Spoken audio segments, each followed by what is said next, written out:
Hallelujah, price the lord. ದೇವರ ಪರಿಶುದ್ಧ ನಾಮಕ್ಕೆ ಸ್ತೋತ್ರವಾಗಲಿ. ಈ ರಾತ್ರಿ ವೇಳೆಯಲ್ಲಿ ಮತ್ತೊಂದು ಆವರ್ತಿ ನಮ್ಮನ್ನೆಲ್ಲ ತಗ್ಗಿಸಿಕೊಂಡು ಕರ್ತನ ಕರಗಳಲ್ಲಿ ಒಪ್ಪಿಸಿಕೊಟ್ಟು ಒಂದು ವಾಕ್ಯ ಭಾಗವನ್ನು ತೆಗೆದುಕೊಳ್ಳೋಣ.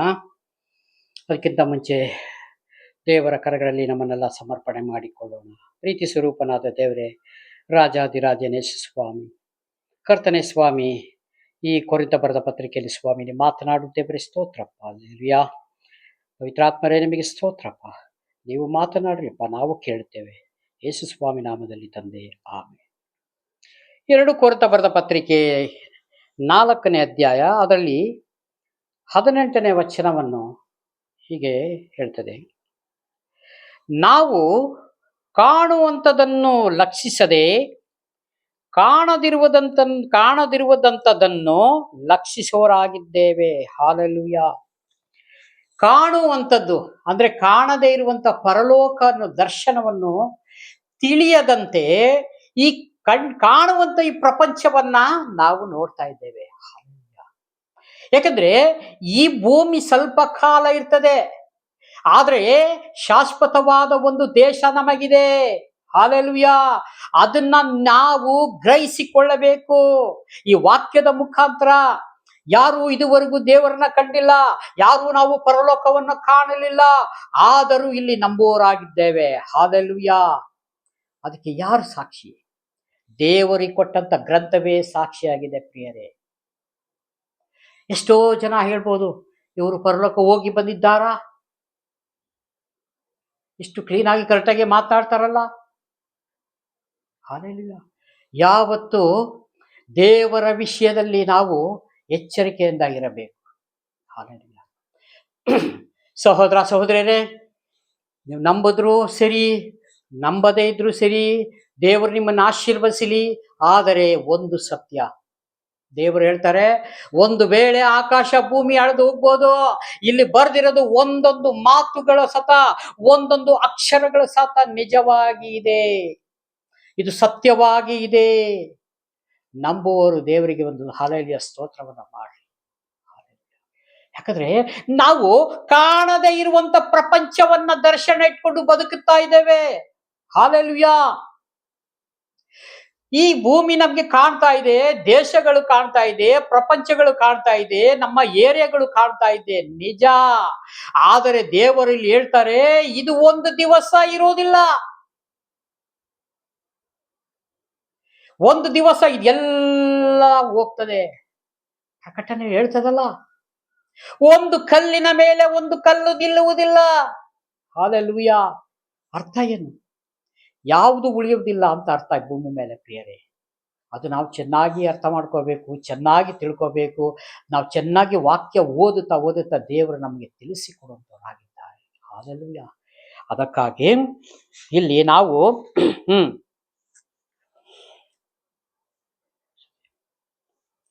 ಮತ್ತೊಂದು ಸಾರಿ ಓದಿಕೊಳ್ಳುತ್ತೇನೆ. ನಾವು ಕಾಣುವಂಥದ್ದನ್ನು ಲಕ್ಷಿಸದೆ ಕಾಣದಿರುವುದಂಥದ್ದನ್ನು ಲಕ್ಷಿಸುವವರಾಗಿದ್ದೇವೆ.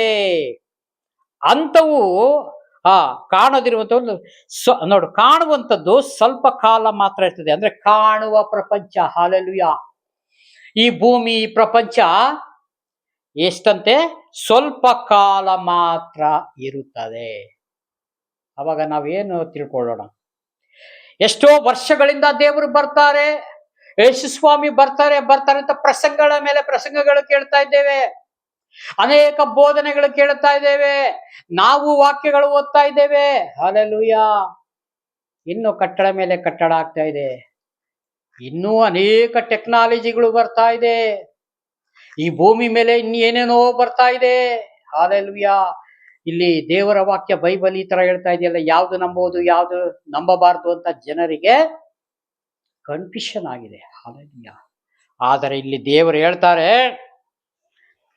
ಕಾಣುವಂಥದ್ದು ಸ್ವಲ್ಪ ಕಾಲ ಮಾತ್ರ ಇರುವುದು, ಕಾಣದೇ ಇರುವುದಂಥದ್ದು ಸದಾ ಕಾಲ ಇರುವುದು. ಇವತ್ತು ನಿಮಗೆ ಕಣ್ಣಿಗೆ ಕಾಣುತ್ತಿಲ್ಲ ಪ್ರಿಯರೇ. ಹಾಲೆಲೂಯಾ. ಆದರೆ ಒಂದು ದಿವಸ ಅದೇನಂತೆ, ಸದಾ ಕಾಲ ಇರುವಂತ ಒಂದು ದೇಶವಾಗಿದೆ. ಆ ರಾಜ್ಯವೇ ಪರಲೋಕ ರಾಜ್ಯವಾಗಿದೆ. ದೇವರನ್ನ ಆರಾಧನೆ ಮಾಡುವಂತ ಸ್ಥಳವಾಗಿದೆ. ಹಾಲೆಲೂಯಾ. ಅಲ್ಲಿಗೆ ಹೋಗುವಂತವರಿಗೆ ಈ ವಾಕ್ಯ ಸಂದೇಶವನ್ನು ದೇವರು ಸಾರ್ತಾ ಇದ್ದಾರೆ ಪ್ರಿಯರೇ. ಹಾಲೆಲೂಯಾ. ಭೂಮಿಯು ಮೇಲಿರುವ ನಮ್ಮ ಮನೆಯು, ಅಂದರೆ ನಮ್ಮ ದೇಹವೆಂಬ ಗುಡಾರವು ಕಿತ್ತು ಹಾಕಲ್ಪಟ್ಟರು. ದೇವರಿಂದ ಉಂಟಾದ ಒಂದು ಕಟ್ಟಡವು ಪರಲೋಕದಲ್ಲಿ ನಮಗುಂಟೆಂದು ಬಲ್ಲೆವು. ಹಾಲೆಲೂಯಾ. ಈ ಭೂಮಿ ಮೇಲೆ ಮನೆ ಇದೆ ಅಂದ್ರೆ ದೇಹ ಎಂಬ ಮನೆ ಇದೆ. ಇಲ್ಲಿ ದೇವರು ಹೇಳ್ತಾರೆ, ದೇಹ ಎಂಬ ಗುಡಾರ ಕಿತ್ತು ಹಾಕಲ್ಪಟ್ಟರು. ದೇವರೆಂದು ಉಂಟಾದ ಒಂದು ಕಟ್ಟಡವು ಪರಲೋಕದಲ್ಲಿ ನಮಗುಂಟೆಂದು ಬಲ್ಲೆವು. ಹಾಲೆಲೂಯಾ. ಇಲ್ಲಿ ನಾವು ಕಾಣುವಂಥದ್ದು ಯಾವುದು ಒಂದು ದಿವಸ ಉಳಿಯುವುದಿಲ್ಲ. ನಮ್ಮ ಶರೀರ ಸತ ಈ ಭೂಮಿಯಲ್ಲಿ ಹೋಗ್ತದೆ, ಆದರೆ ಒಳಗಡೆ ಇರೋ ಆತ್ಮವನ್ನ ನಿಮ್ಮ ಜವಾಬ್ದಾರಿಯಾಗಿದೆ ಪರಲೋಕ ರಾಜ್ಯ ಸೇರಿಸಬೇಕು. ನಮ್ಮ ದೇಹ ಮಾಡಿದ ಒಂದು ತಪ್ಪು ಕಾರ್ಯಗಳಿಗಾಗಿ, ಮೋಸ ಕಾರ್ಯಗಳಿಗಾಗಿ, ಆದ್ರೆ ನಮ್ಮ ಆತ್ಮವನ್ನ ಎಲ್ಲಿಗೆ ತಗೊಂಡು ಹೋಗ್ತಾ ಇದ್ದೇವೆ ಪ್ರಿಯರೇ? ಹಾಲೆಲೂಯಾ. ನಮ್ಮ ಆತ್ಮವನ್ನ ಪರಲೋಕ ಸೇರಿಸುವಂತ ಜವಾಬ್ದಾರಿ ಯಾರ್ದು? ಪ್ರತಿಯೊಬ್ಬ ಮನುಷ್ಯನಿದೆ. ಅದಕ್ಕೆ ದೇವರ ವಾಕ್ಯವನ್ನ, ದೇವರು ಕೊಡುವಂತ ಒಂದು ಜ್ಞಾನವನ್ನ ಗ್ರಹಿಸಿಕೊಂಡು ನಾವು, ಈ ಶರೀರ ಮಣ್ಣಿಗೆ ಹೋಗ್ತದೆ, ಕೊಳ್ತು ಹೋಗ್ತದೆ, ಒಂದು ದಿವಸ ಇರುವುದಿಲ್ಲ, ಒಂದು ಮೂಳೆ, ಒಂದು ಎಲುಬು ಸತ ಇರುವುದಿಲ್ಲ ಪ್ರಿಯರೇ. ಆದ್ರೆ ಒಳಗಡೆ ಆತ್ಮ ಹೇಳ್ತದೆ, ಏ ದೇಹವೇ, ನೀನು ಮಾಡ್ತಿರೋ ಈ ಪಾಪಗಳಿಗೆ, ತಪ್ಪುಗಳಿಗೆ ನನ್ನನ್ನ ನೀನು ನರಕ ಕಳಿಸ್ತೀಯಲ್ಲ, ಇದು ಎಷ್ಟು ಮಟ್ಟಿಗೆ ಸರಿ? ಅದಕ್ಕೆ ಪ್ರತಿ ಒಬ್ಬ ಮನುಷ್ಯನು ತನ್ನನ್ನು ತಾನು ಪರೀಕ್ಷೆ ಮಾಡಿಕೊಳ್ಳಲಿ. ನಾನು ಹೇಗಿದ್ದೀನಿ, ದೇವರಿಗೂ ನನಗೂ ಒಡನಾಟ ಹೆಂಗಿದೆ? ಹಾಲೆಲೂಯಾ. ನನಗೂ ದೇವರಿಗೂ ಎಷ್ಟು ಸಂಬಂಧ ಇದೆ? ದಿನೇ ದಿನ ನಾನು ದೂರ ಹೋಗ್ತಾ ಇದ್ದೀನೋ ಇಲ್ಲ ಹತ್ತಿರ ಬರ್ತಾ ಇದ್ದೀನೋ ಅಂತ ಪ್ರತಿಯೊಬ್ಬ ಮನುಷ್ಯನು ಅವನನ್ನು ಪರೀಕ್ಷೆ ಮಾಡಿಕೊಳ್ಳಲಿ. ಅದಕ್ಕೆ ಕರ್ತನ ಭಜನದಲ್ಲಿ ದೇವರ ವಾಕ್ಯ ಹಾಗೆ ಹೇಳ್ತದೆ, ನಿಮ್ಮನ್ನು ನೀವು ಪರೀಕ್ಷೆ ಮಾಡಿಕೊಂಡು ಇದರಲ್ಲಿ ಮೇಜಿನಲ್ಲಿ ಕೈ ಹಾಕಿರಿ. ಹಾಲೆಲೂಯಾ. ಸುಮ್ಮನೆ ಹಾಕಬೇಡ್ರಿ. ಉಪವಾಸ ಇದ್ದು ದೇವರ ನಾಮವನ್ನ ಘನಪಡಿಸಿಕೊಂಡು ಅವರ ಮಾರ್ಗದಲ್ಲಿ ನಡೆಯುತ್ತಾ ಭಾನುವಾರ ದಿವಸ ಇದನ್ನ ನಾವು ಮೇಜಿನಲ್ಲಿ ಕೈ ಹಾಕ್ತೀರಿ. ಅದಕ್ಕೆ ದೇವರು ನಮ್ಮನ್ನ ಶುದ್ಧಿ ಮಾಡ್ತಾ ಇರೋದು. ಕಾಣುವ ಪ್ರಪಂಚವನ್ನ ನೀವು ನಂಬಬೇಡ್ರಿ. ಕಾಣುವಂಥದ್ದು ಒಂದು ಲೋಕ ನಿಮಗೆ ಇಟ್ಟಿದ್ದೇನೆ ನಾನು. ಹಾಲೆಲೂಯಾ.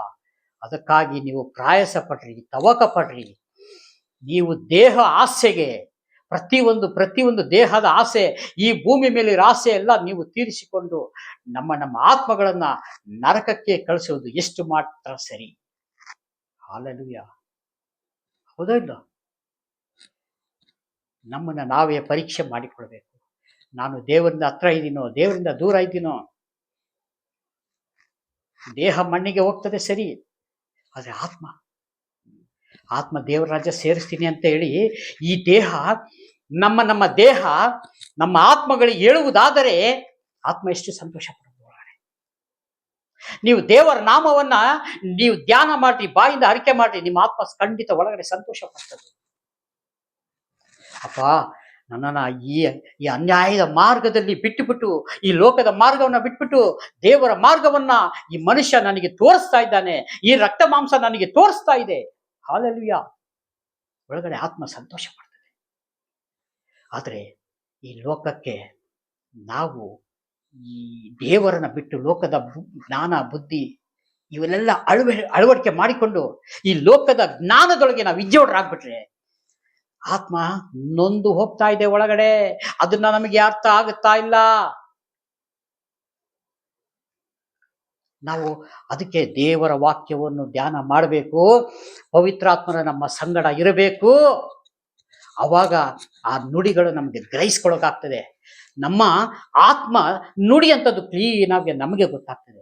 ತಪ್ಪು ಮಾಡಬೇಡ. ಹಾಗೆ ನಾವು ನೋಡ್ರಿ, ಹಳ ಒಡಂಬಡಿಕೆ ಆ ಹಿಂದಿನ ಕಾಲದಲ್ಲಿ ವಾಕ್ಯ ಬೈಬಲ್ ಇಲ್ದಿದ್ದ ಸಮಯದಲ್ಲಿ ಆತ್ಮಸಾಕ್ಷಿ ಅಂದ್ರೆ ಮನಸಾಕ್ಷಿಗೆ ವಿರೋಧವಾಗಿ ಯಾರು ಯಾವ ಕಾರ್ಯಗಳನ್ನು ಮಾಡ್ತಿರ್ಲಿಲ್ಲ ಅಂತದೆ ವಾಕ್ಯ.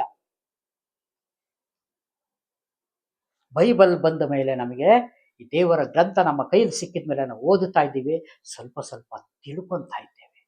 ಹಾಲೆಲೂಯಾ. ಅದಕ್ಕೆ ಯೆಹೋವನ ಭಯವೇ ಜ್ಞಾನಕ್ಕೆ ಮೂಲ. ಯಾವಾಗ ದೇವರ ಭಯವನ್ನು ನಾವು ಒಳಗಡೆ ಇಟ್ಕೊಳ್ತೀವೋ, ಒಬ್ಬ ಯಜಮಾನನು ಮನೆಯಲ್ಲಿ ಸ್ಟ್ರಿಕ್ಟ್ ಆಗಿ ಇದ್ರೆ, ತನ್ನ ಮಕ್ಕಳು ಹೊರಗಡೆ ಎಲ್ಲರೂ ಹೋದಾಗ ಏನಾದ್ರೂ ಒಂದು ಕೆಲಸ ಮಾಡ್ಲಿಕ್ಕೆ ಹೆದರ್ತಾರೆ, ತಪ್ಪು ಕೆಲಸ ಮಾಡ್ಲಿಕ್ಕೆ. ಅಯ್ಯಯ್ಯೋ, ಮನೆಯಲ್ಲಿ ನಮ್ಮ ಅಪ್ಪ ಇದ್ದಾನೆ, ಭಾರಿ ಡೇಂಜರು, ಆಮೇಲೆ ತುಂಬಾ ನಮಗೆ ಪ್ರಾಬ್ಲಮ್ ಮಾಡ್ತಾರೆ ಅಪ್ಪಾಜಿ, ಅವ್ರ ಮಾತು ಮತ್ತೆ ನನಗೆಲ್ಲ ವಿಷಯ ಗೊತ್ತಾಗ್ಬಿಟ್ರೆ ನಮ್ಮನ್ನು ಸುಮ್ಮನೆ ಬಿಡೋದಿಲ್ಲ ನಮ್ಮ ಅಪ್ಪಾಜಿ ಅಂತ. ಆ ಭಯ ಇರಬೇಕು ನಮಗೆ. ಅಂದ್ರೆ ಯೆಹೋವನ ಭಯವೇ ಜ್ಞಾನಕ್ಕೆ ಮೂಲ. ದೇವರ ಭಯ ಇದ್ರೆ ನಮ್ಮ ಮಾರ್ಗ ಎಲ್ಲ ಸರಿಯಾಗಿರ್ತದೆ. ಹಾಲೆಲೂಯಾ. ಈ ಕೊಟ್ಟಂತ ವಾಕ್ಯ ಸಂದೇಶಕ್ಕಾಗಿ ಸ್ತೋತ್ರ. ಚಿಕ್ಕ ಪ್ರಾರ್ಥನೆ ಮಾಡಿ ಮುಕ್ತಾಯ ಮಾಡೋಣ. ಕಣ್ಮುಚ್ಚಲ ಪ್ರಾರ್ಥನೆ ಮಾಡಿಕೊಳ್ಳೋಣ. ಪ್ರೀತಿ ಸ್ವರೂಪನಾದ ದೇವರೇ, ರಾಜಾದಿರಾಜನೇ, ಕರುಣೆಯುಳ್ಳ ಕರ್ತಾವೇ, ನಿಮಗೆ ಸ್ತೋತ್ರಪ್ಪ. ಈ ವಾಕ್ಯದೊಂದಿಗೆ ನೀವು ಮಾತನಾಡೋದಕ್ಕಾಗಿ ಸ್ತೋತ್ರಪ್ಪ ದೇವರೇ. ಸ್ವಾಮಿ, ನಾವು ಈ ಕಾಣುವಂತ ಪ್ರಪಂಚವನ್ನು ದೇವರೇ ಕರ್ತನೆ, ನಾವು ಸ್ವಾಮಿ ಲಕ್ಷಿಸದೆ ಕಾಣದಿರುವಂತ ಲೋಕವನ್ನು ಸ್ವಾಮಿ ನಾವು ದರ್ಶನದಲ್ಲಿ ಇಟ್ಟುಕೊಂಡು ಸ್ವಾಮಿ ಬದುಕಬೇಕಾಗಿದೆ. ಅದಕ್ಕೆ ಬೇಕಾಗಿದ್ದ ಸಹಾಯ ಕೃಪೆ ಎಲ್ಲವನ್ನು ನೀವು ಒದಗಿಸಿ ಕೊಡಪ್ಪ. ತಂದೆ ಮಗನ ಪವಿತ್ರಾತ್ಮನ ಹೆಸರಿನಲ್ಲಿ ಪ್ರಾರ್ಥಿಸುವಾಗ ಎಲ್ಲ ಪ್ರಾರ್ಥನೆ ಸ್ವಾಮಿ ದೇವರೇ ವಿಡಿಯೋ ಮುಖಾಂತರ ನೋಡಿದ ಪ್ರತಿಯೊಂದು ಕುಟುಂಬದ ಮೇಲೆ ಇರಲಿ ಅಂತ ಪ್ರಾರ್ಥಿಸ್ತೇನೆ, ಯೇಸುನಾಮದಲ್ಲಿ ತಂದೆಯಾದ ದೇವರೇ. Praise God. God bless you. ದೇವರೆಲ್ಲರನ್ನು ಆಶೀರ್ವದಿಸಲಿ. ಆಮೇಲೆ